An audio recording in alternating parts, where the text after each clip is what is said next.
So hi all, this is Niran Pawar and today in this video of probability हम बात करने वाले हैं about dice। तो probability से related questions जब भी आपको आते हैं तो या तो वो coins पे based होते हैं, या तो वो dice पे based होते हैं, या तो playing cards पे based होते हैं। इस particular video में we are going to talk specifically about dice। तो क्या होता है dice का concept जानेंगे इस video में। Stick back to the video till end and let's check it out।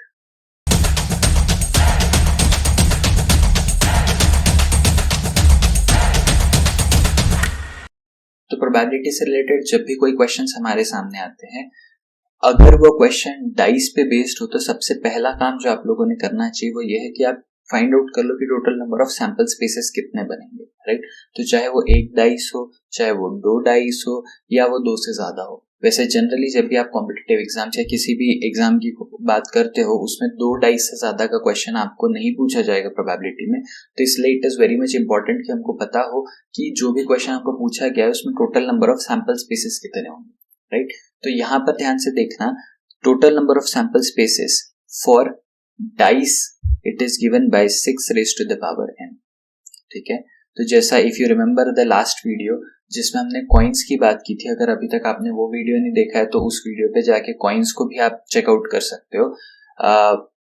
Coins वाले वीडियो में मैंने आपको बताया था कि नंबर ऑफ सैंपल स्पेसेस होता है 2 to the power n, क्योंकि वहां पे दो पॉसिबिलिटी होती है, राइट। जब भी आप एक कॉइन को फ्लिप करोगे या तो हेड आएगा या तो टेल आएगा, तो दो पॉसिबिलिटी होती है। तो मैंने 2 का पावर n किया था for n number of coins tossed.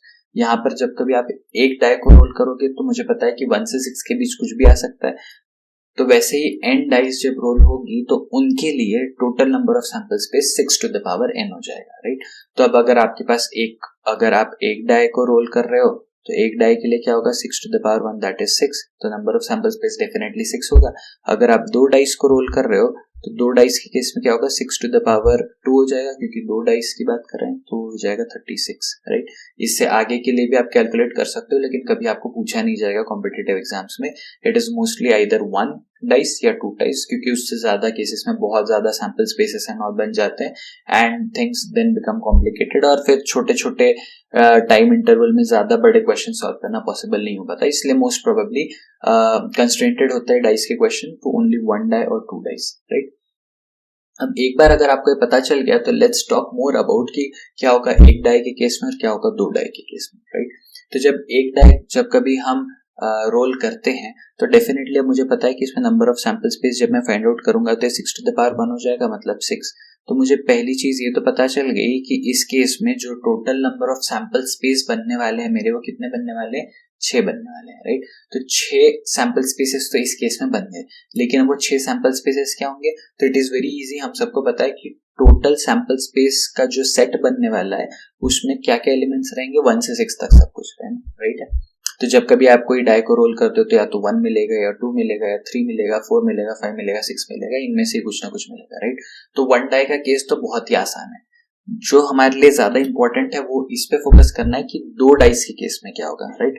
तो दो डाइस के केस में क्या होगा, जब मैं नंबर ऑफ सैंपल स्पेस की बात करूं तो मुझे पता है 6 का पावर 2 हो जाएगा, मतलब 36। तो मुझे ये चीज बड़ी क्लियर है कि नंबर ऑफ सैंपल स्पेसेस 36 होने वाले हैं इस केस में। लेकिन अब ये 36 सैंपल स्पेसेस एक्चुअल में क्या है ये देख लेते हैं, राइट। तो इसके लिए मैं आपको एक टेक्निक बताऊंगा जहां से अगर आप उस टेक्निक को फॉलो करके अगर सैंपल स्पेस लिखते हो, जैसे मैंने आपको कॉइन्स के केस में भी बताया था कि आप कैसे सैंपल स्पेसेस लिख सकते हो, राइट, उसकी भी टेक्निक बताई थी। उसी तरीके से यहाँ पे भी मैं ये चीज पे फोकस करना चाहूंगा कि इसके 36 सैंपल स्पेसेस अगर आप रैंडमली लिखने जाओगे तो बहुत कंफ्यूजिंग हो जाएगा। डेफिनेटली आप कुछ मिस आउट कर जाओगे या कोई चीज रिपीट कर लोगे एंड देन फिर उसको फिगर आउट करना बहुत डिफिकल्ट हो जाएगा। तो इसीलिए it is very much important कि हम ये 36 सैंपल स्पेसेस को किसी एक पैटर्न में लिखें, और वो पैटर्न क्या होगा ये मैं अभी आपको यहाँ पे बताने वाला हूँ। ध्यान से देखना इस बात को। सबसे पहले तो आप एक 6x6 का ग्रिड है अपने दिमाग में इमेजिन कर लो, राइट।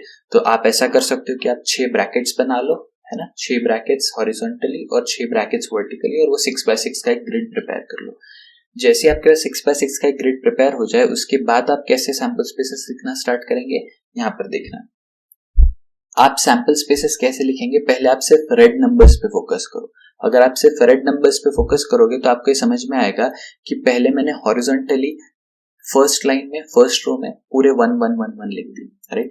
तो मैंने क्या किया, पहले पूरे हॉरिजॉन्टल रो में 1 1 लिख दिए पूरे 6 बार। उसके बाद सेकंड रो में मैंने 2 2 लिख दिया 6 बार, थर्ड रो में 3 3 3 3 लिख दिया 6 बार, फोर्थ रो में 4, फिफ्थ रो में 5 और सिक्स्थ रो में 6 लिख दिया मैंने, राइट। तो मैंने क्या किया, मैंने 6 बार 1 लिख दिया, 6 बार 2 लिख दिया, 6 बार 3 लिख दिया, राइट। तो these becomes the numbers which will be appearing on the first die, ठीक है। उसके बाद आप कॉमा डालेंगे और अब आप सिर्फ ग्रीन नंबर्स पे फोकस करना। अब मैंने जो सेम चीज रो वाइज की थी, मैं सेम टू सेम चीज कॉलम वाइज कर रहा हूँ। तो मैंने 1 2 1 1 1 1 1 2 2 2 2 2 ऐसे करके मैंने पूरे 6 बार सारे नंबर्स को वर्टिकली लिख दिया। तो इससे क्या होगा, ऐसा कॉम्बिनेशन लिखने से, now if you look at this particular grid, ये मेरे पूरे 36 एलिमेंट्स रेडी हो गए मेरे सैंपल स्पेस के, राइट। तो इस तरीके से अगर आप इस पैटर्न को फॉलो करके सैंपल स्पेसेस को लिखते हो तो इससे क्या फायदा मिलेगा आपको, इससे आपको ये फायदा मिलेगा कि आप टोटल 36 सैंपल स्पेसेस बहुत फटाफट से लिख पाओगे, कोई मिस भी नहीं होगा, कोई रिपीट भी नहीं होगा, राइट। ऑल्सो इस तरीके से 6x6 के ग्रिड में लिखने का एक और फायदा मैं आपको बताता हूँ।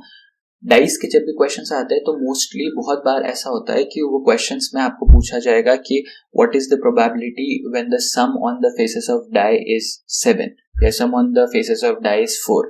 अब ऐसे केसेस में आपको पता है कि total number of sample spaces तो 36 ही होने वाले हैं बिकॉज मैंने 2 डाइस को फेंका है। लेकिन अब सम जो है वो एक पर्टिकुलर नंबर चाहिए। अब आप इतने सारे 36 केसेस में जब वो नंबर, जब सम वाले केसेस ढूंढना स्टार्ट करोगे, अगर अगेन आपने इस तरीके से ग्रिड वाइज में नहीं लिखा है तो आपके लिए डिफिकल्ट हो जाएगा फाइंड आउट करना कि कितने ऐसे केसेस है जहां पर वो पर्टिकुलर सम मिलेगा, राइट, क्योंकि बहुत सारे केसेस बनेंगे। लेकिन एक और फायदा है, अगर आपने इसको 6x6 के इस तरीके से ग्रिड में लिख दिया तो सम फाइंड आउट करना बड़ा आसान हो जाएगा। कैसे, ध्यान से देखना। लेट्स से मैं एक एग्जांपल लेता हूं। मैंने बोला कि sum on the faces of die is 4, ठीक है। तो मैं फर्स्ट रो में चेक करूंगा कि 4 किसका सम हो रहा है। तो यहाँ पे 1 + 3 4 होगा, राइट। इसके अलावा फर्स्ट रो में और कोई भी ऐसा नंबर नहीं है जिसका सम 4 होने वाला है ना, कोई भी ऐसा सेट नहीं है जहां पे दोनों फेसेस ऑन डाई का सम जो है वो 4 बनेगा, राइट। जैसे ही एक नंबर मैंने फिगर आउट कर लिया, अब बाकी सारे जो केसेस है वो फाइंड आउट करना बहुत आसान हो जाएगा। कैसे, आप सिर्फ डायगोनली नीचे आते चले जाओ। तो 1 3 जो है वो 4 हो गया, 2 2 जो है उसका भी सम 4 होगा और 3 1 जो है इसका भी सम 4 होगा। तो बेसिकली सिर्फ 3 ऐसे केसेस बनते हैं जहां पर सम 4 आने वाला है।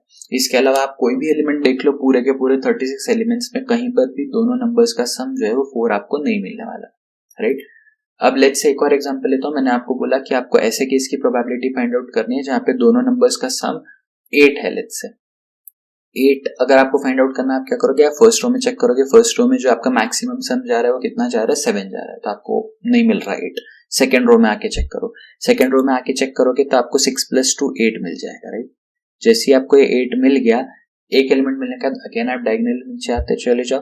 तो 2 + 6 is 8, 3 + 5 is again 8, 4 + 4 is 8, 5 + 3 is 8, 6 + 2 is 8। तो यहाँ पर मेरे 5 केसेस ऐसे बन गए जहां पर मेरा सम 8 आने वाला है। तो it is very much easy to find out, है ना, कि टोटल सम जो है एक पर्टिकुलर सम लाने के लिए कितने केसेस बनेंगे। अगर आपने इस तरीके से 6x6 के ग्रिड में लिख लिया है तो बहुत आसान हो जाएगा टू फाइंड आउट कि टोटल नंबर ऑफ ऐसे केसेस कितने बनने वाले हैं। और अब जैसे यही एग्जांपल लेता हूं, जैसे मैंने बोला कि व्हाट इज द प्रोबेबिलिटी कि sum on the faces of the die is 8, तो 8 वाले कितने केसेस आए, टोटल 5। तो मेरा प्रोबेबिलिटी कितना हो जाएगा, 5 divided by total number of sample space, that is 36। तो 5/36 की प्रोबेबिलिटी बन जाएगी। तो सिर्फ एक बार का एफर्ट है ये 6x6 का ग्रिड बनाना फॉर 2 डाइस वाला केस।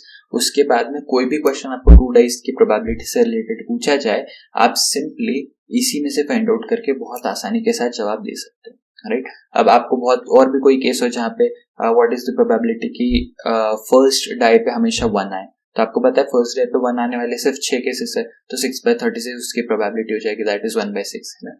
तो इस तरीके से अगर आपके पास एक पैटर्न में लिखा हुआ 36 एलिमेंट्स का एक सैंपल स्पेस का सेट है, तो आप इसमें से पर्टिकुलर केसेस को पिक आउट करना भी आपके लिए आसान हो जाएगा और प्रोबेबिलिटी फाइंड आउट करना अल्टीमेटली बहुत इजी हो जाएगा।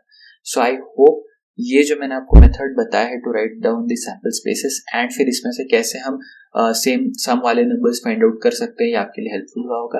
अगर आपको वीडियो पसंद आया तो वीडियो को लाइक कर देना और अपने फ्रेंड्स के साथ शेयर करना जिनके लिए वीडियो हेल्पफुल हो सके। And I see you again in the next video जहां पे हम बात करेंगे अबाउट प्लेइंग कार्ड्स। तो प्लेइंग कार्ड्स के लिए कैसे हम total number of sample spaces find out करते हैं, प्लेइंग कार्ड्स का टोटल कॉन्सेप्ट क्या है, वो हम डिस्कस करेंगे in the next video. Till then be happy, be safe, take care, bye bye.